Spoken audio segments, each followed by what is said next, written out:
This week, I'm going to attempt to combine Resin Eco Resin with UV resin to hopefully create a magical underwater world. The only question is, will it work?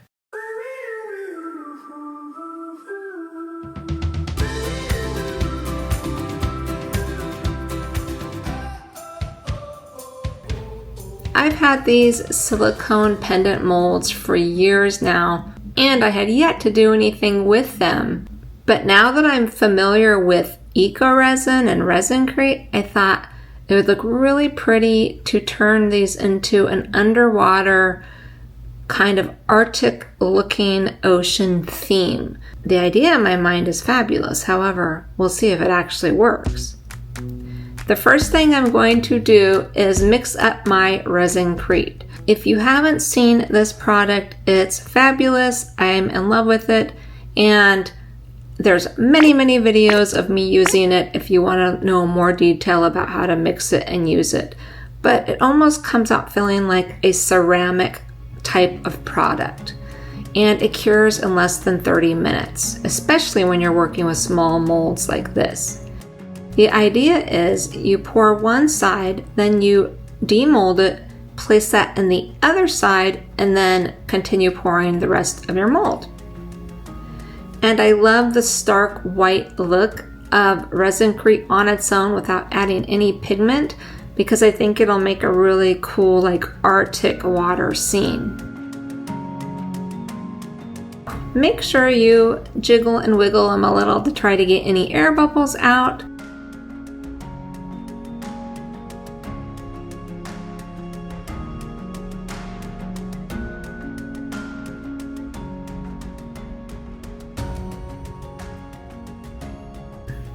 I've got this little silicone pop mold on standby so that every time I have some leftover eco resin, I just dump it in there. And today I'm going to mix in a little bit of Resin Crete pigment with it and pour it in. And hey, who knows, maybe at the end of the month I'll have a really cool looking pot.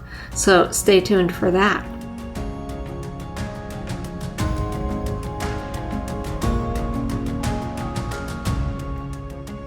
Meanwhile, my pendants have fully cured and I'm going to demold them. I have a feeling that some of these will break because it's so thin, it's not really made for eco resin. However, I'm just looking for the terrain bits for my project.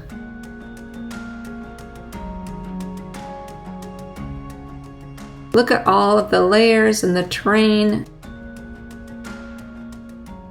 Now this mold has got some really thin bits in it, and as I thought, the middle broke. But actually, I don't mind that because I want to separate them and make that a little floating island in my seascape. These are just happy accidents. And the same with my round mold. I really wanted to clean that up and separate it so there's a whole crack in the mold for my ocean to flow through. Just bear with me and you'll see what I have in mind. What you want to do is place them in the open side of your mold. I honestly wish I would have just taken out the little silicone plugs for the holes where your pendant jewelry goes, because those end up just getting in the way for what I have in mind anyway. And you can see that the Resin Crete has shrunk a bit and it doesn't fit exactly perfect in the mold with those. So it'd be better to tuck them up in the corners and not worry about placing them over the little stems of silicone.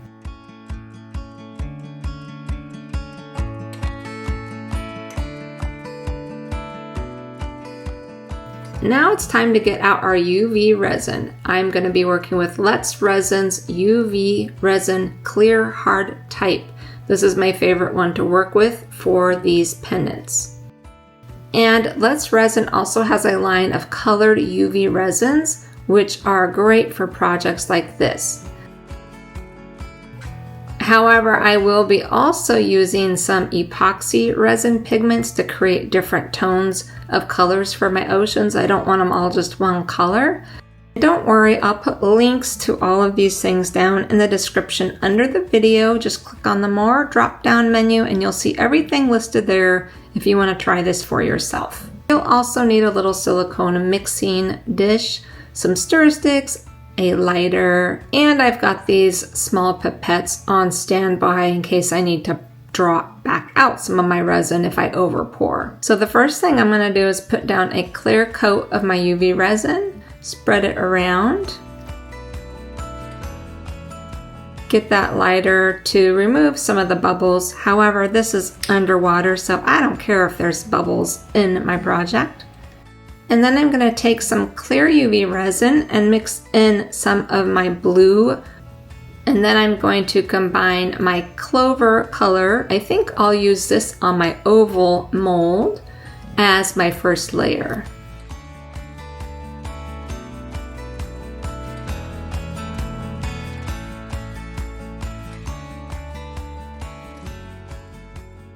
Oops, you can see where I didn't put enough clear resin in that first mold, so I'm going to top that off and make sure everything is coated so we get a nice clear finish on the bottom.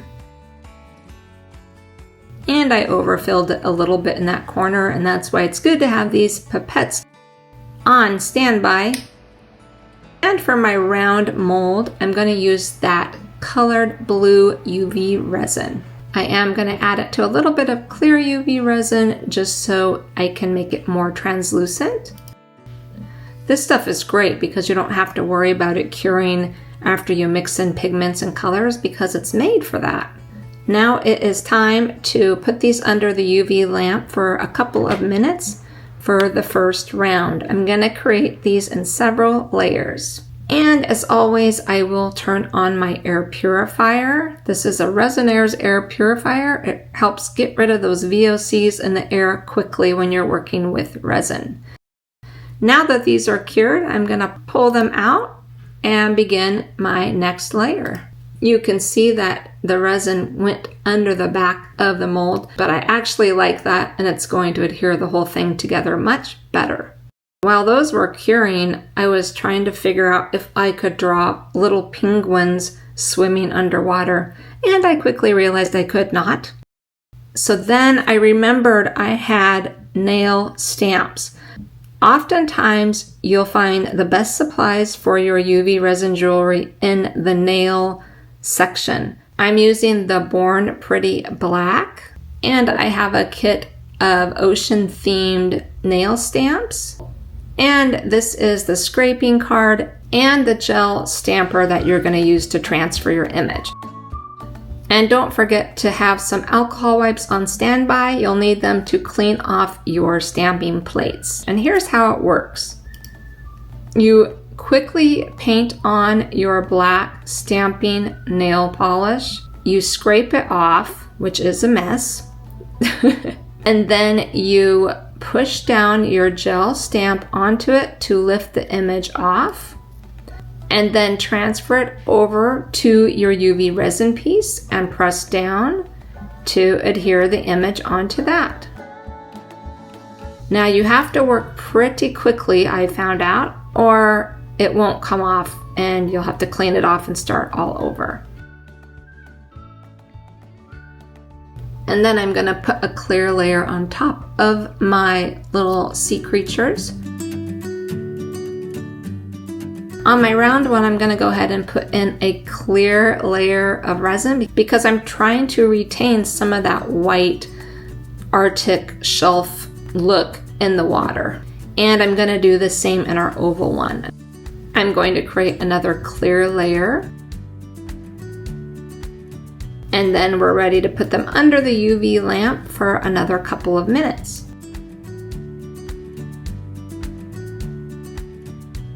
And now that those are cured, I'm going to rinse and repeat.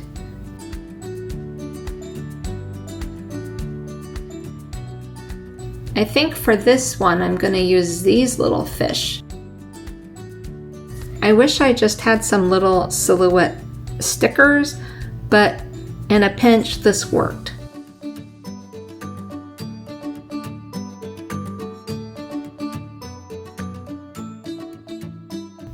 And here's all three of them with their little sea creatures, and now I'm going to continue creating layers of color and clear UV resin until I get what I want.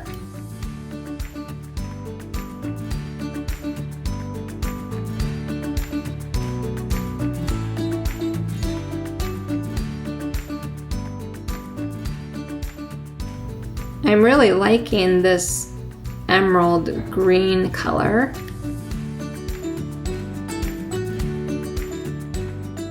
And just keep playing with your colors until you get the translucency that you're looking for and the color you're looking for. I wanted to make these all three a little bit different so I could decide what I really liked in the end.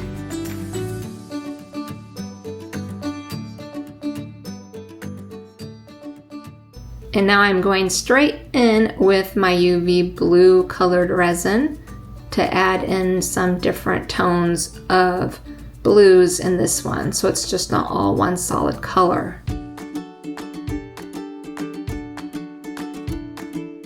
And now they're ready to go back under the UV lamp for a couple minutes before we keep going. And don't forget, you can put your little silicone pots underneath and cure that leftover UV resin, and they'll pop right out and you're ready to start over again.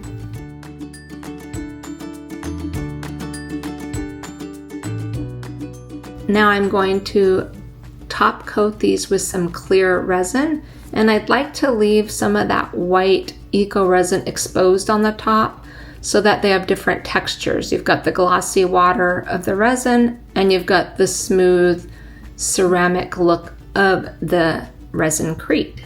And after curing those for another couple of minutes, here's what we've got. I love the layers on the side as you look through. Yeah, there's a lot of bubbles in there and I need to clean up the edges a little bit. And you can see on the back where there were some bubbles, and I'll simply just fill that in with a top coat of resin. These aren't going to be to sell, these are just an experiment to see if this will even work. And I think my favorite is the oval emeraldy green one. Using a nail buffer is perfect for these little resin pieces. And so I'm just cleaning up my edges with that, and then I'm going to go on and do a domed top coat of clear resin. There's definitely room for improvement. However, the concept worked and the resin-crete and UV resin adhered really nicely to each other. Even the back of this one is pretty cool looking.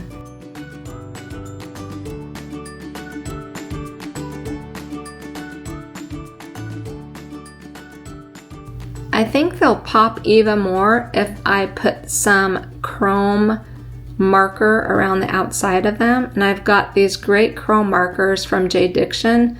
I'm going to use the silver mirror and the gold mirror markers to just make them look more refined. It just kind of frames in the whole image. And yes, on a couple of them my holes got filled in. You could just simply use a pinch bail clamp on the top for a necklace, or use a hand drill and drill out the resin. However, these are an experiment, so I'm not going to worry about going to that trouble for these. I just wanted to see if it would work. And here is the final look. I took them outside so that you could see the light shine through them better. And I'd love to know what you think of this project in the comments below. And I hope that I've inspired you to create something too. Have a great day, everyone. I'll see you next time.